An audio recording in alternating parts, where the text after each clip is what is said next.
ജസ്ന സലീം ശ്രീകൃഷ്ണൻ്റെ ചിത്രങ്ങളൊക്കെ വരച്ച് ഫേമസ് ആയിട്ടുള്ള ഒരു ലേഡിയാണ്. അവരൊരു മുസ്ലിം മതവിഭാഗത്തിൽപ്പെട്ടതാണ്. ഇവരുടെ ചിത്രങ്ങൾ എന്ന് പറഞ്ഞു കഴിഞ്ഞാൽ കുറച്ച് ഫേമസ് ആണ്. അത്യാവശ്യം ആവശ്യക്കാരുണ്ട്. സുരേഷ് ഗോപി, പ്രധാനമന്ത്രി നരേന്ദ്രമോദി, പിന്നെ ദിലീപ് തുടങ്ങിയ ആൾക്കാരിലേക്കൊക്കെ തൻ്റെ ചിത്രങ്ങൾ എത്തിക്കാനായിട്ട് സാധിച്ചിട്ടുണ്ട്. അപ്പോൾ ഇപ്പം ഞാൻ ഈ വീഡിയോ ആയിട്ട് വന്നതെന്ന് വെച്ചാൽ ഇവർ കാണിക്കുന്ന കുറച്ച് തമാശകൾ കണ്ടിട്ടാണ്. അപ്പോൾ എനിക്കത് പറയണമെന്ന് തോന്നി. അതായത് ഗുരുവായൂർ അമ്പലത്തിൻ്റെ മുമ്പിൽ പോയി കേക്ക് കട്ട് ചെയ്യുക, റീൽസ് ഇടുക. റീൽസൊക്കെ പലരും ഇടുന്നുണ്ട്. പക്ഷേ ഈ കേക്ക് കട്ട് ചെയ്യുന്നതൊക്കെ ഞാൻ ആദ്യമായിട്ടാണ് കാണുന്നത്. അപ്പം ഇതിൻ്റെ വിശ്വാസികൾ ഒത്തിരി പേര് അതിനെ ചോദ്യം ചെയ്തുകൊണ്ട് വന്നിട്ടുണ്ട്. മുട്ട ചേർത്ത സാധനമല്ലേ കേക്ക്, അതെങ്ങനെയാണ് അമ്പലനടയിൽ കൊണ്ടുവന്ന് കട്ട് ചെയ്യുന്നത്, കഴിക്കുന്നത് എന്നൊക്കെ ചോദ്യമായിട്ട് ഒരുപാട് പേര് വന്നിട്ടുണ്ടായിരുന്നു.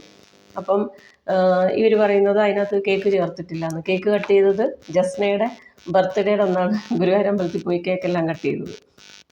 അത് കണ്ണനിലുള്ള വിശ്വാസം കൊണ്ടാണ്. കണ്ണനാണ് എല്ലാം തന്നത്. അങ്ങനെയുള്ള കണ്ണനോടുള്ള അതിഭയങ്കരമായ സ്നേഹം കൊണ്ടാണ് ഇങ്ങനെ ചെയ്യുന്നതെന്നാണ് പറയുന്നത്. അപ്പോൾ എനിക്ക് ജസ്നയോട് പറയാനുള്ളത്, നമ്മളിങ്ങനെ ചെയ്യുമ്പോൾ ഇത് ഒരു ആചാരവും ക്ഷേത്രവും വിശ്വാസമൊക്കെയായി ബന്ധപ്പെട്ട് കിടക്കുന്നതല്ലേ. അപ്പോൾ ഇത് ക്ഷേത്രങ്ങളിലേക്ക് നമ്മൾ പോകുമ്പോൾ ഇത് ക്ഷേത്രത്തിൽ ചെയ്യാൻ പാടുള്ള കാര്യമാണോ?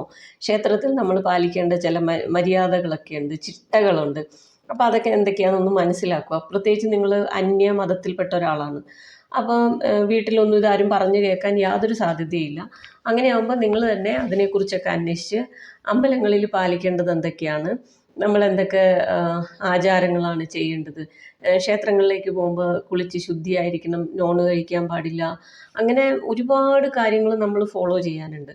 അപ്പോൾ അതൊക്കെ എന്താണെന്നൊന്ന് മനസ്സിലാക്കുക. ഇപ്പോൾ ഈ കേക്ക് കട്ട് ചെയ്ത് അത് ചെയ്യാമോ, നിങ്ങൾ ആരോടെങ്കിലും ചോദിച്ചോ, ചെയ്തോളൂ എന്ന് നിങ്ങൾക്ക് പെർമിഷൻ തന്നിട്ടാണോ നിങ്ങൾ ചെയ്തത്, ഇങ്ങനെയുള്ള കാര്യങ്ങളൊക്കെ ഒന്ന് ശ്രദ്ധിച്ചു കഴിഞ്ഞാൽ ഈ പ്രശ്നമൊന്നും വരില്ല. അപ്പം ഈ കേക്ക് കട്ട് ചെയ്ത ആ സംഭവത്തിനൊക്കെ ശേഷം ഇവരുടെ വീഡിയോയ്ക്ക് താഴെ ഒരുപാട് കമൻറ്റ് വന്നു. സ്വാഭാവികമാണ്, ഇതിൽ വിശ്വാസികൾ എന്തായാലും നല്ലതൊന്നും പറയാൻ സാധ്യതയില്ല. അപ്പം അതേപോലെ ഒരു ലേഡി ഇവരെ വളരെ മോശമായിട്ടുള്ള കമൻറ്റ് ഇട്ടിട്ടുണ്ടായിരുന്നു. ഇവരെ കൂടെ എപ്പോഴും ഒരു ആളുണ്ട്, അത് കസിനാണെന്നാണ് പറഞ്ഞത്. അപ്പോൾ ആ കസിനെയും ഇവരെയും ചേർത്തിട്ട് വളരെ മോശമായിട്ടുള്ള കമൻറ്റാണ് ആ ലേഡി ഇട്ടിട്ടുള്ളത്. അപ്പം ആ കമൻറ്റ് ഇട്ടയാളെ ഇവർ അഷ്ടമി രോഹിണിയുടെ അന്ന് അമ്പലത്തിൽ വെച്ച് കണ്ടു. അപ്പോൾ ആ കമൻ്റ് ഇട്ട ആളെ അവിടെ നിന്ന് കണ്ടപ്പോൾ അവിടെ നിന്ന് തന്നെ ചോദ്യം ചെയ്യാൻ പോയതാണ് ഇപ്പോൾ പുതിയ പ്രശ്നങ്ങൾക്ക് കാരണമായത്.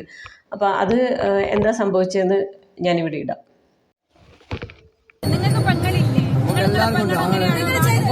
ഈ പെണ്ണാണോ എന്നുള്ളത് നോക്കാൻ വേണ്ടി ഞാൻ ചെക്ക് ചെയ്ത് കാണിച്ചു തരാം. പെണ്ണാണോ എന്നുള്ളത് ഇവിടെ അല്ലത് അമ്മയും പെണ്ണായിട്ട് പോകാൻ കാണിക്കണം. സംസാരിക്കുക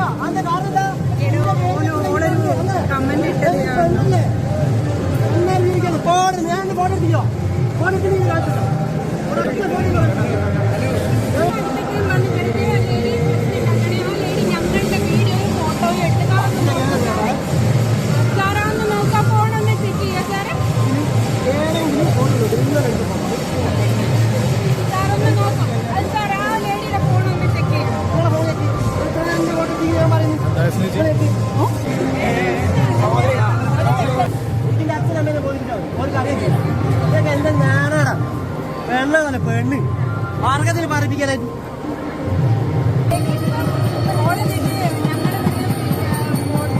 ഫോട്ടോ എടുത്തിരിക, എന്നിട്ട് അതൊക്കെ ഇങ്ങനെ വീഡിയോ എടുക്കുക, ഒന്നേക്കുള്ള വകുപ്പാക്കുക. ഞങ്ങൾ അതിനനുസരിച്ച് ഉണ്ടാക്കി ഫോട്ടോയും വീഡിയോയും.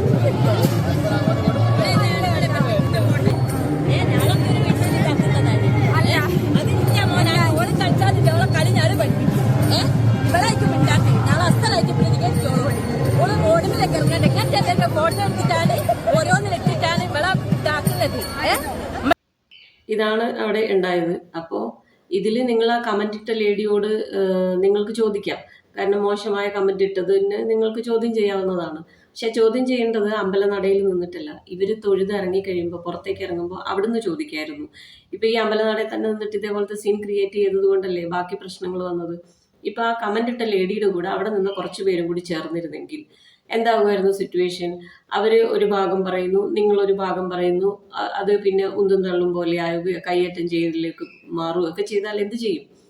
അന്നേരം പിന്നെ അതാണ് കൂടുതൽ ഇഷ്യൂ ഉണ്ടാകുന്നത്. ജസ്നയെ ഗുരുവായൂർ അമ്പലനടയിലിട്ട് കയ്യേറ്റം ചെയ്തു എന്നുള്ള രീതിയിലല്ലേ പിന്നെ വാർത്ത വരുന്നത്. അപ്പോൾ അതിനെ ആൾക്കാർ എങ്ങനെ എടുക്കും? അപ്പോൾ നമ്മൾ നമ്മുടെ പ്രവൃത്തി ശ്രദ്ധിക്കുക. പ്രത്യേകിച്ച് ഈ അമ്പലവുമായി ബന്ധപ്പെട്ട കാര്യങ്ങളും അതല്ല, നമുക്ക് പരിചയമില്ലാത്ത വേറൊരു മതത്തിന്റെ കാര്യം ചെയ്യുമ്പോൾ അവിടുത്തെ കാര്യങ്ങൾ എന്താണ്, രീതികൾ എന്താണെന്ന് മനസ്സിലാക്കിയിട്ട് അതനുസരിച്ച് അങ്ങ് പെരുമാറിയാൽ മതി. ജസ്ന പറയുന്നുണ്ട്, ജസ്ന പടം വരച്ചതുകൊണ്ട് ഹിന്ദുക്കൾക്ക് വിളക്ക് കത്തിക്കാനുള്ള സാഹചര്യം ഉണ്ടായിന്ന്. അതെനിക്ക് മനസ്സിലായില്ല. കാരണം ജസ്ന പടം വരയ്ക്കാൻ തുടങ്ങിയിട്ട് കുറച്ച് കാലമേ ആയുള്ളൂ.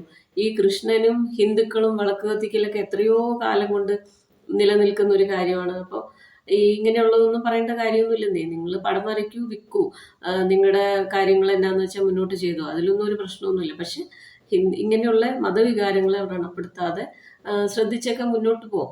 അപ്പൊ ഇനിയിപ്പോ ജസ്നയെ കൊല്ലത്തിൽ 2 പ്രാവശ്യം അമ്പലനടയിൽ വരാൻ അനുവദിക്കണം എന്ന് പറഞ്ഞിട്ടുണ്ട്. അതെനിക്കറിയില്ല, അതിൻ്റെയൊക്കെ കാര്യങ്ങൾ എങ്ങനെ പോകുമെന്ന് അറിയില്ല. പിന്നെ ബാക്കിയെല്ലാം വിശ്വാസികളൊക്കെ തീരുമാനിക്കേണ്ട കാര്യമാണ്. എന്തായാലും പടം വരയ്ക്കുന്നതുകൊണ്ടൊന്നും ഒരു കുഴപ്പമില്ല. നിങ്ങൾ കൃഷ്ണനെയോ ശിവനെയോ പാർവതിയോ ഗണപതിയോ ആരെ വേണമെങ്കിലും നിങ്ങൾക്ക് കൈകൊണ്ട് വരയ്ക്കാൻ സൗകര്യത്തിൽ ഏതാണോ വരുന്നത് അതങ്ങ് വരച്ചോന്നേ. അതിനൊന്നും ആരൊന്നും പറയാൻ പോണൊന്നുമില്ല. പക്ഷേ സെൻസിറ്റീവായിട്ടുള്ള കാര്യങ്ങൾ നമ്മളെപ്പോഴും ശ്രദ്ധയോടെ കൈകാര്യം ചെയ്യണം. അല്ലെങ്കിൽ ഇനിയും ഇതുപോലത്തെ ആരോപണങ്ങൾ വരും, കരയേണ്ടി വരും. അന്നേരം പിന്നെ കരഞ്ഞിട്ടൊന്നും കാര്യമൊന്നുമില്ല. ഇതുപോലെ കമൻറ്റുകൾ വരും. വിശ്വാസം എന്ന് പറയുന്നത് അങ്ങനത്തെ ഒരു മേഖലയാണ്.